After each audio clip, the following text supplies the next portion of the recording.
The moment my heart stopped beating was not the end of my story. It was the beginning of the deepest truth I have ever found. My name is Captain James Robert Mitchell. I am 52 years old and a retired captain with the Phoenix Fire Department, Station 19. Before continuing, leave a comment saying where you are watching from. I am impressed to see how far this story can go. I spent 28 years entering burning buildings, rescuing people from car accidents, and fighting to save lives. But nothing in my career prepared me for what happened on October 15, 2019, when I became the one who needed to be saved. Before you think this is just another near-death story, let me ask you something. Have you ever lost someone you loved and wondered if they were really gone forever? Have you ever stood in front of a grave and felt the crushing weight of finality? If you are grieving right now, if you have lost a child, a parent, a spouse, or even a beloved pet, please don't leave this page. What I experienced will forever change the way you think about loss. If you're a person of faith who's been shaken by death, if you're questioning whether there's really something beyond this life, or if you're someone who's terrified of your own mortality, this message is for you. Because what I discovered on the other side isn't just about death. It's about the eternal nature of love, the continuation of consciousness, and why every choice we make in this life echoes into eternity. This isn't about religion or doctrine. This is about what I saw with my own spiritual eyes, felt with my own consciousness, and learned from beings of pure love who showed me that everything we think we know about death is completely backwards. To understand what happened to me, you need to know who I was before that October day. I was your typical tough guy firefighter, practical, skeptical, focused on what I could see and touch and measure. I believed in God, sure, but it was more habit than passion. Sunday church when I wasn't on duty. Grace before meals, but nothing that really transformed how I lived. My world was concrete and steel, smoke and sirens. I'd seen enough tragedy to make me question why a loving God would allow such suffering. Car accidents that claimed entire families, house fires that took children, medical emergencies where all our training couldn't save someone. After 28 years of that, you build walls around your heart. You have to, or the job will destroy you. I lived in a comfortable house in Ahwatukee with my wife Sarah and our 2 grown kids who'd moved out. My routine was predictable. Shift work, working out to stay in shape, weekend barbecues with the crew. I was respected at the station, known for my calm under pressure and my ability to make split-second decisions that saved lives. But I was also known for my emotional distance. Sarah used to say I treated our marriage like another emergency call. Show up, handle the problem, move on to the next thing. I wasn't cruel, just unavailable. I'd learned to compartmentalize feelings because feelings could get you killed in my line of work. The week before everything changed, Phoenix was dealing with a severe flu outbreak. Hospitals were overwhelmed. EMS calls were non-stop. We were running back-to-back shifts, barely getting time to eat or sleep. I remember feeling run down, but I pushed through. That's what we do. We serve until we drop. October 15th started like any other day. 6 a.m. shift change, equipment checks, station maintenance. Around 2 p.m., we got called to a medical emergency. Elderly woman, difficulty breathing, possible COVID complications. The family was terrified, crying, begging us to save their grandmother. As I worked to get an oxygen mask on her, she grabbed my hand with surprising strength. Her eyes locked onto mine, and she whispered, "Don't be afraid when your time comes. There's so much love waiting." Then she exhaled, and I inhaled deeply, trying to calm my own racing heart from the intensity of the call. I didn't know those would be prophetic words, or that within 48 hours I'd understand exactly what she meant. 2 days later, I woke up feeling like I'd been hit by a truck. My body ached everywhere, my head was pounding, and I had a fever that made me shiver and sweat at the same time. Sarah took one look at me and said, "You're not going to work today." I tried to argue. We were already short-staffed, but when I stood up, the room spun and I nearly collapsed. The flu had hit me harder than anything I'd ever experienced. By evening, I was getting worse, much worse. I couldn't keep anything down, not even water. The dehydration was severe. I looked in the bathroom mirror and barely recognized the gaunt, hollow-eyed man staring back at me. My pulse was racing, over 160 beats per minute, but when I tried to take my blood pressure, I couldn't get a reading. My training told me that wasn't good. "Sarah," I called weakly, "call 911. The irony wasn't lost on me. After 28 years of being the one who responded to calls, I was about to become the patient. Phoenix Fire Department Engine 19 rolled up to my house. My own station, guys I worked with every day. The look in their eyes when they saw me told me everything I needed to know. I was in serious trouble. They started 2 IVs immediately, gave me oxygen, and transported me Code 3 to Phoenix Baptist Hospital. My blood pressure was 60, over barely palpable. I was going into hypovolemic shock from dehydration, and my heart was working so hard to compensate that it was starting to fail. At the hospital, they put me in a bed in the overcrowded emergency department. The doctor was overwhelmed. Dozens of patients with similar symptoms, not enough staff, everyone getting the same protocol. He ordered IV fluids and medications for nausea and pain, even though I told him I wasn't nauseous or in severe pain. "Standard protocol," he said, barely looking up from his chart. "Everyone gets the same treatment." The nurse came in with 2 syringes, one for nausea, one for pain. Both were opioid-based. "I don't really need these," I said, but she shook her head. "Doctor's orders. Everyone's getting the same thing." Sarah was holding my hand when the nurse pushed both medications through my IV at once. I remember seeing her eyes widen as my vision started to tunnel. The last thing I heard was her screaming, "Something's wrong! Get the doctor!" Then everything went black. The medications hit my already compromised cardiovascular system like a sledgehammer. My blood vessels, already dilated from the fever and dehydration, expanded even more. The small amount of fluid left in my system wasn't enough to maintain circulation. My blood pressure dropped to 30/0, then lower. I found out later that I was clinically dead for 6 minutes and 43 seconds. They hit me with Narcan multiple times, started more IVs, put me in Trendelenburg position with my head down and feet up, fighting desperately to get blood to my brain. Sarah said my lips turned blue and my skin went gray. But I wasn't there anymore.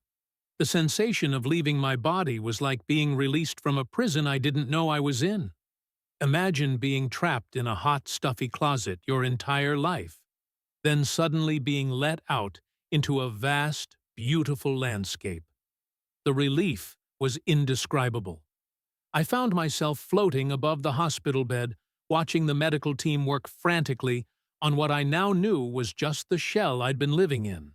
I could see Sarah crying, could hear the monitors alarming, could feel the panic in the room. But I wasn't panicked. I was free. The first thing that struck me was how much more aware I was. My consciousness wasn't limited to the narrow focus of human perception. I could sense thoughts, emotions, even the spiritual state of everyone in the room. The nurse who'd given me the medications was overwhelmed with guilt. The doctor was fighting his own fear of losing a patient. Sarah was praying desperately, bargaining with God to bring me back. But what captured my attention wasn't the medical drama below. It was what was happening around me. The air itself seemed alive, shimmering with what I can only describe as conscious light. These weren't hallucinations or oxygen-deprived fantasies. This was more real than anything I'd ever experienced in my physical life. Orbs of colored light began appearing around me. Golden, blue, silver, colors I don't have names for. They pulsed with intelligence and emotion. As they drew closer, I realized they were conscious beings, and they were welcoming me home. The love that emanated from these beings was unlike anything in human experience. It wasn't conditional or limited. It was pure, accepting, overwhelming in its intensity. I felt like a lost child who'd finally found his family after years of wandering alone. And then I began to move. The movement wasn't physical travel. It was more like shifting between different frequencies of existence. Imagine changing channels on a radio, but instead of different music, you're accessing entirely different realities that all exist in the same space. I found myself in what I can only call a realm of pure energy and consciousness. There were structures here, but not made of matter as we understand it. They were built from light, thought, and intention. The landscape stretched infinitely in all directions, yet somehow felt intimate and personal. The beings of light guided me to what appeared to be a gathering place. There were others there, souls in various states of transition, some recently arrived like me, others who seemed to have been there longer. But everyone radiated the same sense of peace and belonging. 3 beings approached me, and something about them felt familiar, though I couldn't place why. They appeared small and playful, almost childlike in their demeanor, but ancient in their wisdom. Their faces were hard to focus on. They seemed to shift between human features and pure light, but their eyes were unmistakably kind and filled with mischief. "Welcome home, James," one of them said, though the communication wasn't through words. It was direct consciousness to consciousness transfer, more intimate and clear than any human conversation I'd ever had. "Do I know you?" I asked, using this same thought-based communication. The 3 beings looked at each other and began what I can only describe as cosmic laughter, not mocking, but joyful, like old friends sharing an inside joke. "He doesn't remember us yet," one said to the others, "but he will." Before I could ask what they meant, another presence made itself known. This being was taller, less defined, like living mist or vapor that maintained a vaguely human shape. When it moved, parts of it seemed to separate and then flow back together, like watching someone underwater. The love that radiated from this being was so intense it brought me to my spiritual knees. My chest expanded, my throat constricted, and I felt like I might dissolve from the sheer force of unconditional acceptance and affection.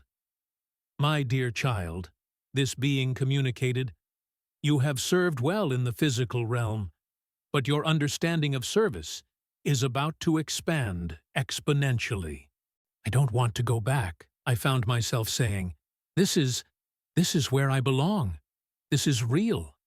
That other life feels like a dream now." The tall, misty being smiled. I could sense the smile even though its features were fluid. "Tell me, James, what do you think death is?" The question seemed simple, but as I contemplated it, I realized how wrong everything I'd believed had been. I thought death was the end, the cessation of consciousness. Maybe heaven or hell after, but basically, the person stops existing. And now? I looked around at the conscious beings, at the vibrant reality of this dimension, at my own continued existence and enhanced awareness. Now I see that death is just taking off a coat. The person continues. Consciousness continues. Love continues. Precisely. What you call death is simply a frequency shift. The real you, the eternal you, cannot die. The body is just a temporary vehicle for experiencing physical reality. The being gestured, and suddenly I was seeing my entire life from a different perspective. Not just my actions, but the ripple effects of those actions. Every person I'd saved as a firefighter, I could see how their continued lives had touched others. A businessman I'd pulled from a car accident had gone on to donate millions to charity. A child I'd rescued from a house fire had become a teacher who inspired hundreds of students. But I also saw the missed opportunities. The times I'd been too emotionally distant to really connect with Sarah. The moments I could have shown more compassion to victims' families. The chances I'd had to share hope and love, but had chosen professional detachment instead. "You're not being judged," the being assured me. "You're being educated. The physical realm is a school, and you've been a dedicated student. But there are lessons you haven't learned yet." Then the scene shifted, and I saw something that shook me to my core. I saw places of separation, not fiery punishment, but regions where consciousness had chosen isolation over connection, fear over love, selfishness over service. These weren't places where God had cast souls, but where souls had cast themselves through their own choices. The ultimate tragedy, the being explained, isn't death. It's the choice some make to separate themselves from love, from connection, from growth. That separation can begin in physical life and continue after transition. I understood then that every choice I'd made in my 52 years of life had been preparing me for this moment of understanding. And every choice going forward would determine whether I continued to expand in love and service or contract in fear and isolation. As I absorbed this revelation, I became aware of another presence approaching. My heart, if I can call it that in this dimension, nearly stopped. It was my father, who had died of a heart attack when I was 19. He looked exactly as I remembered him, but with a peace and vitality I'd never seen in his physical life. Dad had been a tough man, emotionally distant like me, carrying burdens from his own childhood that he'd never learned to release. But here, he was transformed.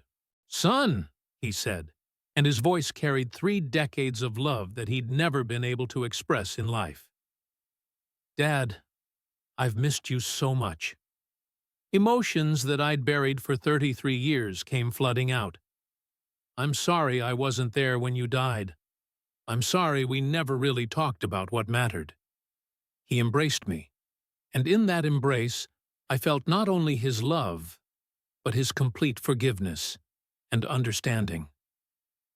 "James, I was there. I've been watching over you your entire career. Every life you saved, every family you helped. I was so proud. But I also saw you making the same mistakes I made, building the same walls." "What do you mean?" "Emotional distance isn't strength, son. It's fear disguised as professionalism. You think you're protecting yourself and others, but you're actually preventing the very connections that make life meaningful." He showed me moments from my marriage that I'd forgotten, times when Sarah had tried to reach past my walls, when she'd needed emotional intimacy, but I'd given her practical solutions instead. Times when my children had wanted their father's heart, not just his provision. "The firefighter training taught you to compartmentalize to survive," Dad continued. "But it also taught you to disconnect from what makes survival worthwhile. Love, vulnerability, deep connection. These aren't weaknesses to overcome. They're the entire point of the human experience." I wept, deep, soul-cleansing tears that I'd been holding back for decades. Can I fix it? Can I go back and do better? Dad smiled. That's exactly why you're here. Not everyone gets this choice, son. But Sarah's prayers, the prayers of your firefighter brothers, even the prayers of people you've rescued over the years, they've reached this dimension. You're being offered a second chance. The tall, misty being returned, along with the three playful entities who'd first greeted me. James, it communicated, you now understand what most humans never grasp while in physical form. The question is, what will you do with this understanding? I don't understand. You can stay here in perfect peace and unconditional love. Your learning would continue, but in a different way. Or you can return to complete your physical incarnation with this new awareness. The choice is yours. I looked around at the incredible beauty, the absolute peace, the overwhelming love that permeated every molecule of this realm. Why would anyone choose to go back to pain, struggle, and limitation? If I stay, I asked, what happens to Sarah? To my family? They will grieve, but they will eventually understand and find peace. Their own spiritual journeys will continue, and if I go back, you'll carry this knowledge with you. You'll see people differently, not as bodies with souls, but as souls temporarily wearing bodies. You'll understand that every interaction is sacred, every moment of connection is eternal. But you'll also feel the weight of physical existence more acutely, because you'll remember what lies beyond it. I thought about Sarah, about all the conversations we'd never had, all the love I'd never expressed. I thought about my fellow firefighters dealing with trauma and loss without understanding the eternal nature of the souls they were trying to save. I thought about families I'd meet in the future, standing beside stretchers and hospital beds, terrified that death meant permanent separation. I have to go back, I said finally. Not because I want to leave this place, but because I now know something that could help others. I understand what you meant about service expanding. The three beings giggled with delight. We told you he'd remember eventually, one said to the others. Remember what? I asked. That before this incarnation, you chose this path. You volunteered to experience near death and return with this message. We've been your guides all along, waiting for you to complete this part of your mission. The misty being approached me one final time. Then go, James. Return with love, serve with wisdom, and help others understand that death is not an ending. It's a graduation. The journey back was like being compressed through a tunnel of decreasing frequency. The infinite expanded awareness gradually contracted until it fit back into the limitations of human consciousness. Then, like being slammed by a tsunami, I crashed back into my physical body. The pain was incredible, not just physical, but emotional and spiritual. After experiencing the unlimited love and connection of that realm, being trapped in dense matter felt claustrophobic and heavy. I gasped, and machines started beeping frantically. "He's back!" someone shouted. "Blood pressure's climbing." I opened my eyes to see Sarah's tear-stained face above me.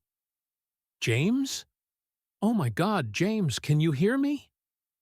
"Sarah," I whispered, my voice hoarse from the breathing tube they'd inserted. "I need to tell you something. I need to tell you everything." Over the following days, as I recovered in the ICU, I shared my experience with anyone who would listen. Some were skeptical, others were intrigued, but I noticed something remarkable. The people who had been praying for me, they knew something had happened. They could see the change in me immediately. The transformation wasn't subtle. Where I'd once been emotionally distant, I became almost overwhelmingly affectionate. I couldn't stop telling Sarah how much I loved her, couldn't stop hugging my kids, couldn't stop connecting deeply with everyone I encountered. The walls I'd built over 28 years of firefighting had been completely demolished. When I returned to work, 3 months later, my crew noticed immediately. "Cap, what happened to you?" one of the younger guys asked. "You're like, different, more human or something." Transcend. I started staying after difficult calls to talk with families, to comfort them, to share what I'd learned about the continuation of consciousness beyond physical death. Word spread, and soon I was getting calls from other departments, asking me to talk to firefighters and paramedics who were struggling with PTSD, with the weight of all the death and suffering they'd witnessed. "Listen," I would tell them. "I've been where those patients go when we can't save them. I've seen what happens after their last breath. And I promise you, nobody dies. Nobody. They transition, they graduate, they go home. The person you couldn't save, they're more alive now than they've ever been." 6 months after my experience, I was asked to speak at a grief counseling support group. A woman who'd lost her teenage son in a car accident approached me afterward, sobbing. "Is it true?" she asked. "Is he really still alive somewhere?"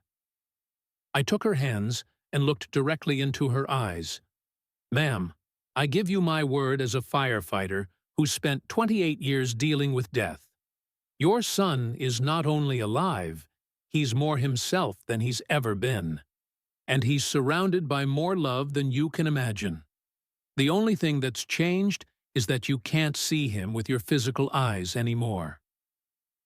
That night, I called Sarah on my way home from the meeting. "How did it go?" she asked. "I think I finally understand why I had to come back," I said. "It wasn't just for us, for our family. It was for everyone who's afraid of death, everyone who's grieving, everyone who thinks this physical life is all there is." Today, 3 years later, I've retired from active firefighting, but my real service has just begun. I speak at hospitals, churches, grief counseling centers, anywhere people are struggling with loss and the fear of death. And my message is always the same. Death is not the opposite of life. It's the continuation of life in its purest form. Every person you've ever loved who has passed on is still conscious, still growing, still loving you from a dimension you can't see, but that's more real than this physical world. And when your time comes, not if, but when, you won't be dying. You'll be going home to a love so complete it will make every moment of earthly suffering seem like nothing more than a brief, forgotten dream. If you're watching this and you're grieving someone you've lost, please understand. They're not gone. They've graduated. They're cheering you on from the other side, waiting for the day when you'll reunite in a place where separation is impossible, and love is the only reality that matters. And if you're afraid of your own death, let me tell you something that will change everything. The moment you take your last breath here will be the moment you take your first real breath there. Death isn't something that happens to you. It's something that happens for you. Thank you for listening to my story. Thank you for being open to the possibility that everything you think you know about death might be beautifully, wonderfully wrong. And remember, love never dies. Consciousness never ends. And home is closer than you think. If this testimony brought you hope or comfort, please share it with someone who needs to hear it. Subscribe to this channel for more true encounters with the eternal. And most importantly, don't wait until tomorrow to tell the people in your life how much you love them. Because love is the only thing we take with us when we transition, and it's the only thing that really matters on either side of the veil. God bless you all, and remember, nobody ever really says goodbye.